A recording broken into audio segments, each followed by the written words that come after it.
మిత్రులకు నమస్కారములు. నమస్కారం. ఈరోజు మనం ఆంధ్రప్రదేశ్ రాష్ట్ర దస్తావేజ్ లేఖల సంక్షేమ సంఘానికి సంబంధించి రాష్ట్ర కోశాధికారి శ్రీ అవ్వార్ సత్యనారాయణ గారితో ఉన్నాము. ఈ రోజున రాష్ట్రంలో ఉన్నటువంటి మన వృత్తిలో ఉన్నటువంటి వారందరూ సిఎఫ్ఎంఎస్కి సంబంధించి చలానాలు కట్టే విధానంలోనూ అవి రీఫండ్ ఏ విధంగా చేసుకోవాలనే ఆలోచనతోనూ కొంత ఇబ్బందులు కలుగుతున్నట్లుగా మనకు ఫోన్ల ద్వారా సమాచారం అందింది. ఇందులో భాగంగా మనకు అందులో కొంత అవగాహన ఉన్నటువంటి వ్యక్తి అయినటువంటి మన రాష్ట్ర కోశాధికారి శ్రీ అవ్వార్ సత్యనారాయణ గారి ద్వారా కొన్ని విషయాలు మనము చర్చించుకోవడానికి తెలుసుకోవడానికి ప్రయత్నం చేద్దాము. నమస్తే. నమస్కారం. చాలా రోజుల తర్వాత కలిసినాము. అవునమ్మా. మనము ఏం చేస్తామంటే ఇప్పుడు గవర్నమెంట్కి సంబంధించి రిజిస్ట్రేషన్కి ఏదైనా కానీ స్టాంప్ డ్యూటీ కట్టాలి అని అన్నప్పుడు ఈ సిఎఫ్ఎంఎస్ ద్వారా కట్టే పద్ధతుల్లో ఏ రూపంలో చెల్లించవచ్చు, ఎన్ని విధాలు ఉన్నాయి అవన్నీ మన పీడీ కొట్టిన తర్వాత చలానాలు వచ్చేటప్పుడు 2 రకాలు ఉన్నాయి. అందులో మనందరికీ తెలిసింది కామన్ గా ఒకటి సిఎఫ్ఎంఎస్ చలానా. ఆ సిఎఫ్ఎంఎస్ చలానా మీ అందరికీ తెలిసిందే. డిపార్ట్మెంట్ లాగిన్ ఓపెన్ చేసుకొని కోడ్స్ ద్వారా కొడుతున్నాము. కాకపోతే ఇక్కడ చాలా మంది ఎదుర్కొంటున్న ప్రాబ్లమ్స్ కూడా సిఎఫ్ఎంఎస్ చలానాలోనే ప్రాబ్లమ్స్ ఎదుర్కొంటున్నారు. ఆ సిఎఫ్ఎంఎస్ చలానాలకు ప్రాబ్లమ్స్ రాకుండా చిన్న షార్ట్ కట్స్ని మీరు ఏర్పాటు చేసుకుంటే ఎటువంటి ఇబ్బంది లేకుండా చలానాలను చూసుకోవచ్చు.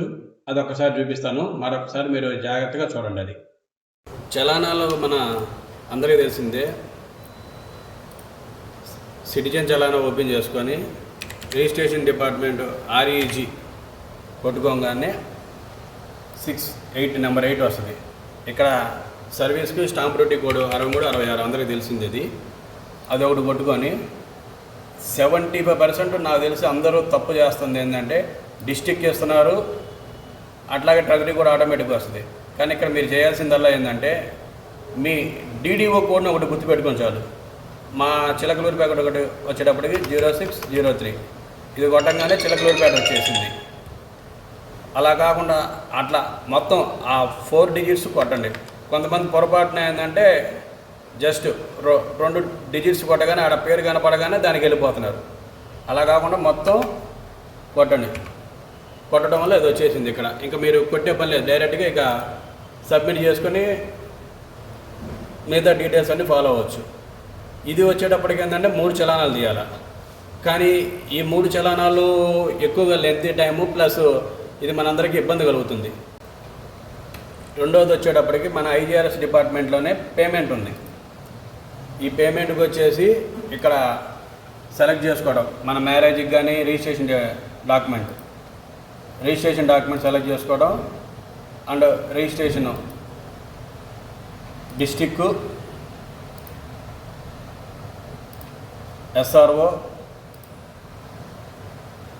ఎస్ఆర్ఓ ఒకటే ఇటు మనకు ఎస్ఆర్ఓ ఆఫీస్ సెలెక్ట్ చేసుకుని ఆటోమేటిక్గా డీడీఓ కోడ్, ట్రాన్సాక్షన్ ఐడి ఇవన్నీ వచ్చేస్తుంది.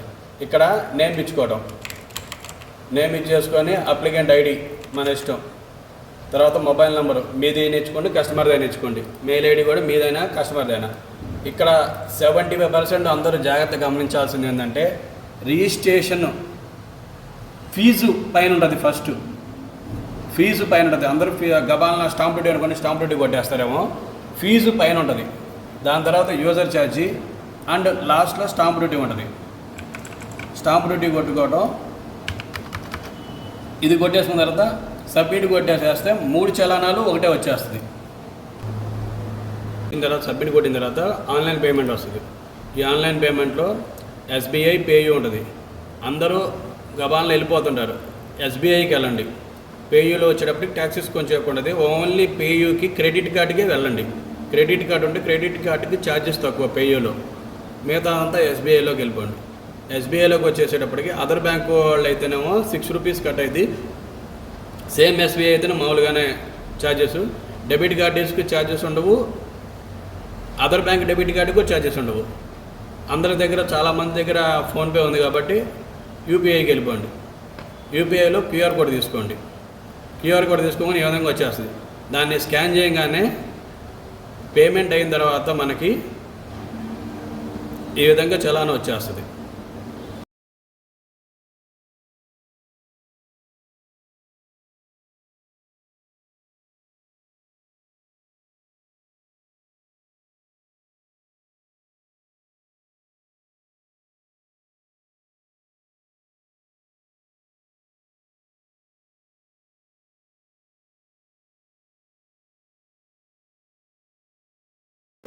3 చలానాలు సబ్మిట్ అయిన తర్వాత ఈ విధంగా చలానా వచ్చేస్తుంది.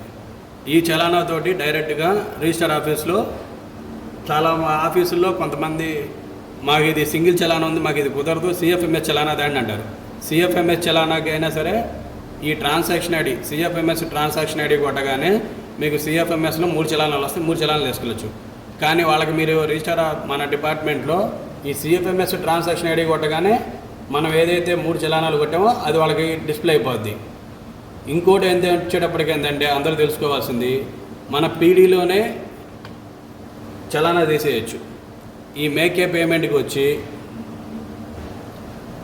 మీ పీడీ కొట్టారో ఆ పీడీ నెంబర్ని సెలెక్ట్ చేసుకొని ప్రొసీడ్ పేమెంట్ కొడితే డైరెక్ట్గా వచ్చేస్తుంది. అసలు ఈ అమౌంట్లని ఏదైతే మనం కట్టాలో చలానా అది ఫీడ్ చేయాల్సిన పని లేదు. ఇక్కడ మీరు గుర్తుపెట్టుకొని మస్ట్ అండ్ షుడ్గా మీ పీడీ లాగిన్ ఐడి పేరు వస్తుంది, అది డిలీట్ చేసి ఎవరిదైతే చలానా ఉందో ఆ కస్టమర్ పేరుని ఫీడ్ చేసుకోవడం. మిగతాది procedure mobile number, email ID కామనే, ఇవన్నీ ఇచ్చేసేసుకోవటం. సేమ్ ప్రొసీజరు చలానా వెళ్ళిపోద్ది. ఇట్లాగే ఇక్కడ వచ్చేసి చూసారు అట్లాగా సేమ్ ఇంతే. ఈ చలానా తీసేసుకొని డైరెక్ట్గా మనం ఆఫీస్లో సబ్మిట్ చేసుకోవచ్చు.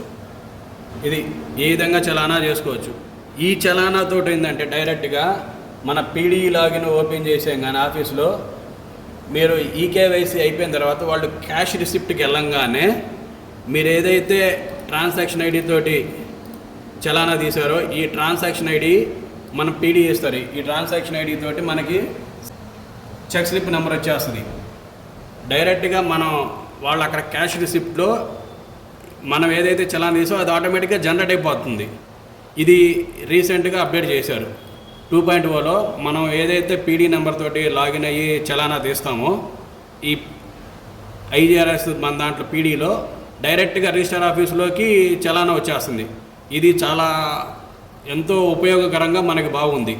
సాధ్యమైనంత వరకు దీంట్లోనే చేసుకోవడం బెస్ట్. ఎందుకంటే ఎటువంటి తప్పులు జరగకుండా హ్యాపీగా మనం చలానా చేసుకోవడానికి ఈజీగా ఉంటుంది సార్. ఇప్పుడు మనకు చలానాలు మనం ప్రభుత్వానికి చెల్లించాల్సినటువంటి విధానంలో 3 భాగాలుగా ఉన్నాయని, ఒకటి ఐజీఆర్ఎస్ ద్వారా కట్టచ్చు, లేదంటే సిఎఫ్ఎంఎస్ ద్వారా కట్టచ్చు, లేకపోతే పబ్లిక్ డేటా ఎంట్రీ సిస్టంలో పీడీఏ చేసిన తర్వాత కూడా పేమెంట్స్కి సంబంధించినటువంటి ద్వారా కూడా కట్టేట్టుగా మనకు అవార్ సత్యనారాయణ గారు తెలియజేశారు.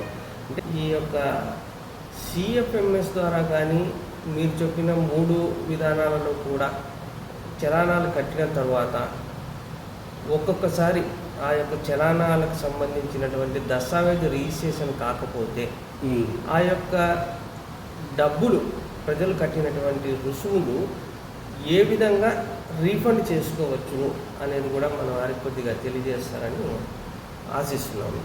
మొట్టమొదటిగా రిజిస్ట్రేషన్ స్టాంపు డ్యూటీ కట్టింటాము, 1 లక్ష రూపాయలు ఏదో కట్టింటాము, అది ఎలా తీసుకోవాలి? రిజిస్ట్రేషన్ స్టాంప్ డ్యూటీ కట్టింది వచ్చేటప్పటికి ఏంటంటే చలానా రిఫండ్ మన సబ్ రిజిస్ట్రార్ గారికి ఒక అర్జీ పెట్టుకుంటే ఆ వారు సబ్ రిజిస్ట్రార్ గారు చలానా రిఫండ్ని పరిశీలించి ఇది రిజిస్టర్ కాలేదని చెప్పేసి ఒక లెటర్ ఇస్తారు. ఆ లెటర్ తోట మనం డైరెక్ట్గా ఎంఆర్ఓ ఆఫీస్కి వెళ్ళిపోయి వాళ్ళకి రిఫండ్ చలానా అర్జీ పెట్టుకుంటే ఎంఆర్ఓ గారు మనం కట్టిన స్టాంప్ డ్యూటీలో 10% తగ్గించి 3 months లోపల 10% తగ్గించి వాళ్ళు బిల్లు ఒకటి పాస్ చేస్తారు. ఆ బిల్లు ఎస్టీఓ ఆఫీస్కి వెళ్ళిపోద్ది. ఆ ఎస్టీఓ ఆఫీస్లో ఆ బిల్లుని పాస్ చేయించుకున్న తర్వాత ఏదైనంత వరకు మ్యాక్సిమం రిజిస్ట్రేషన్ అవ్వదు అనుకుంటే కన్ఫామ్గా రిజిస్ట్రేషన్ అవ్వదు అనుకుంటే రిఫండ్ పెట్టుకోవడం వెంటనే.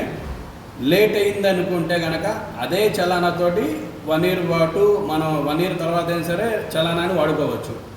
ఆ ప్రొసీజర్ వచ్చేటప్పటికి ఏంటంటే మన చలానా ఏదైతే ఉందో అర్జీ ఒకటి పెట్టుకొని రిజిస్ట్రార్ గారికి అర్జీ పెట్టుకుంటే ఆ అర్జీ రిజిస్ట్రార్ గారు డిఆర్ గారికి పంపిస్తారు.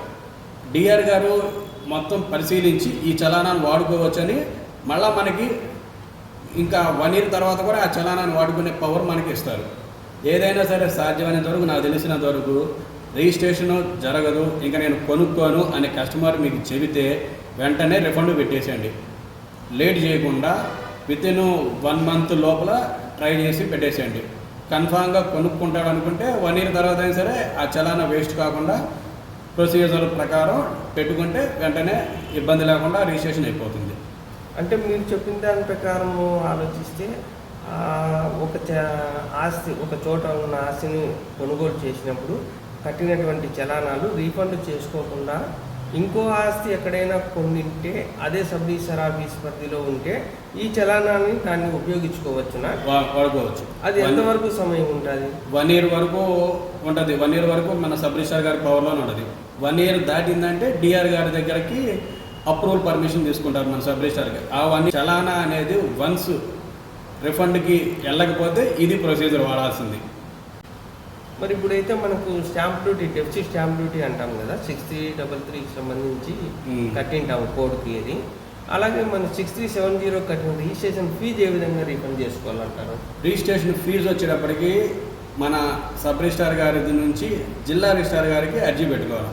సబ్ రిజిస్టార్ గారికి రిఫండ్ ఫీజుకు సంబంధించి చలానా అర్జీ తయారు చేసి దాన్ని రిజిస్టార్ గారు పరిశీలించి డిఆర్ గారికి పంపిస్తారు. డిఆర్ గారు అక్కడ వాళ్ళు పరిశీలించిన తర్వాత దానికి ఒక కవరింగ్ లెటర్ ఇస్తారు. ఆ కవరింగ్ లెటర్ తోటి మన ఎస్ఆర్ఓ ఆఫీసులోనే ఫీజుకి ఒక బిల్లు తయారు చేస్తారు సబ్ రిజిస్టార్ గారు. ఈ బిల్లు వచ్చేటప్పటికి ఎస్టీఓ ఆఫీస్కి వెళ్ళిపోతుంది డైరెక్ట్గా. ఇప్పుడు ఎంఆర్ ఆఫీస్కి వెళ్ళదు. ఈ బిల్లుని సేమ్ మళ్ళీ ఎస్టీఓ ఆఫీస్కి వెళ్ళిన తర్వాత మళ్ళీ వాళ్ళు ప్రొసీడింగ్స్ సెంట్రల్ సచివాలయం వాళ్ళ ఫైనాన్షియల్ డిపార్ట్మెంట్ ద్వారా మనకి రిఫండ్ అకౌంట్కి పడిపోద్ది. ఈ రిఫండ్కి పెట్టుకున్నప్పుడు ఏం చేయాలంటే కస్టమర్ యొక్క ఆధార్ కార్డు అండ్ అతనికి ఏ బ్యాంకులో అకౌంట్లో డబ్బులు పడాలో ఆ బ్యాంక్ అకౌంటు, పాస్బుక్ కానీ చెక్ కానీ జెరాక్స్ కంపల్సరీగా అటాచ్మెంట్ చేయాలి రిఫండ్ చలానాకి. ఈ రిఫండ్ చలానాకి ఇవి మస్ట్ అండ్ షుడ్గా ఎంటర్ చేయాలి. ఇంకా మన దురదృష్టం ఏంటంటే మన రైటర్ల యొక్క అకౌంట్లోనే చలానాలు కడుతుంటాం. మన టైం బాగాలేక అది ఆగిద్ది, రిఫండ్ కస్టమర్ అకౌంట్లో పడుతుంది. ఈ విధంగా కస్టమర్ అకౌంట్లో పడ్డ డబ్బులు మనం తీసుకోవాలా. కస్టమర్ డబ్బులు ఇస్తేనే చలానా కట్టండి. ఇది మరికి నేను మస్ట్ అండ్ షుడ్గా నేను చెప్పగలిగేది అందరికీ.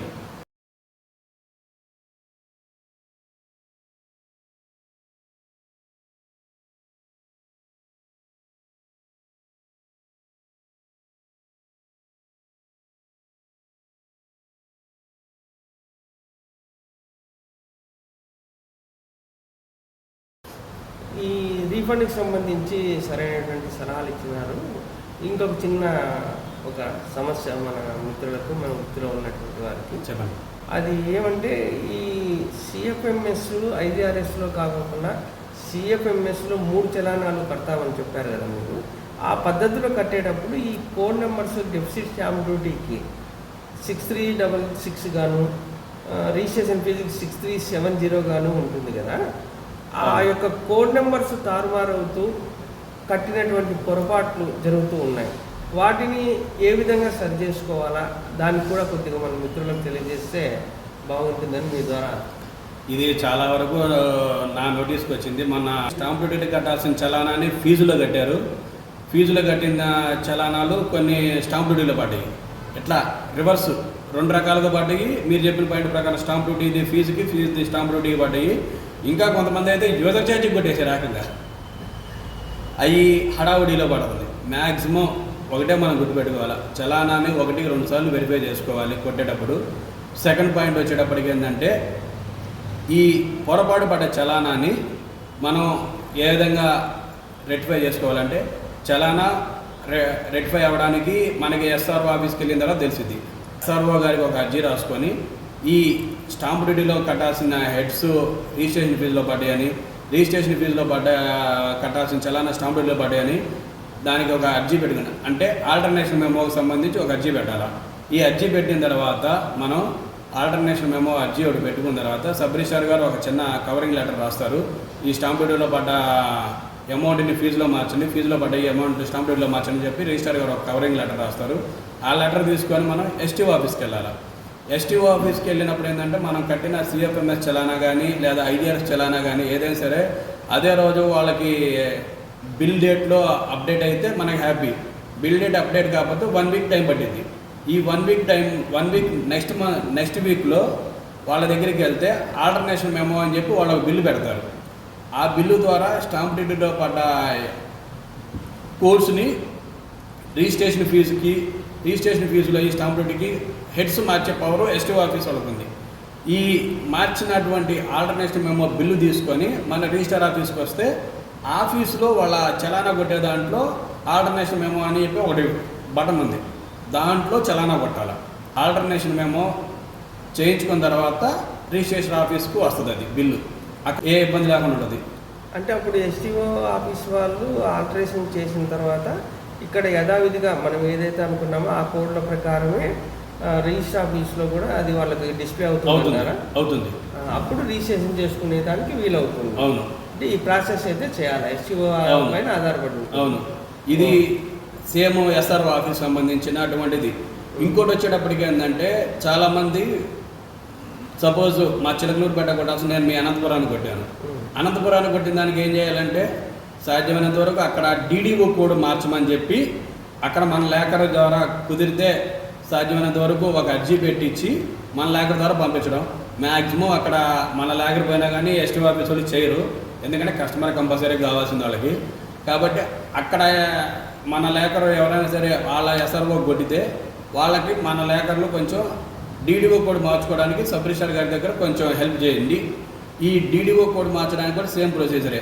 ఎస్టీఓ గారి దగ్గరకి మన సబ్ రిజిస్టర్ గారి ద్వారా లెటర్ పెట్టించి వాళ్ళు ఏ ఎస్ఆర్ఓకి అయితే మార్చాలనుకుంటున్నారో ఆ ఎస్ఆర్ఓకి డీడీఓ కోడ్ మార్చిపించుకున్నట్టుగా లెటర్ ఒకటి పెట్టించి దాని ద్వారా వాళ్ళకి వచ్చేటప్పటికి ఏంటంటే వాళ్ళ ఎస్ఆర్ఓ మీ అనంతపురానికి నేను కొట్టాను, మీరు మీ అనంతపురం నుంచి నా చిలకలూరుపేటకి డీడీఓ కోడ్ మార్చమని ఒక అర్జీ రిజిస్టర్ గారి ద్వారా ఇచ్చిన తర్వాత అది ఎస్టీఓ ఆఫీస్ సేమ్ ప్రొసీజర్.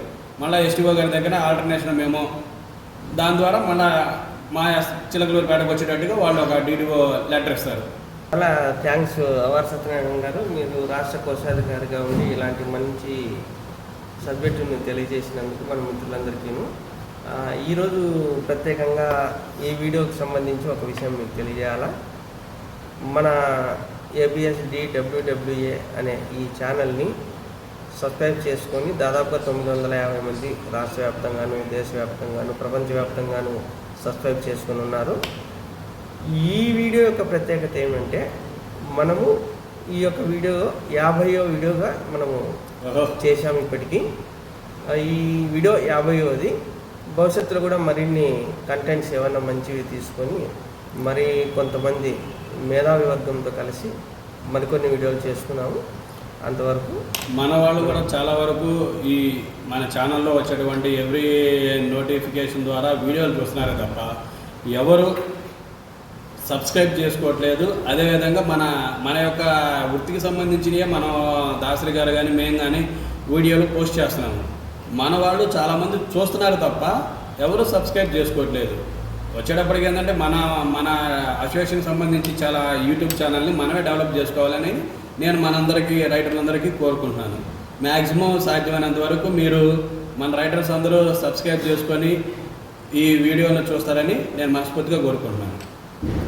మరొక వీడియోతో మళ్ళీ కలుసుకున్నాం. అంతవరకు సెలవు. నమస్కారం. జై హింద్. జై హింద్.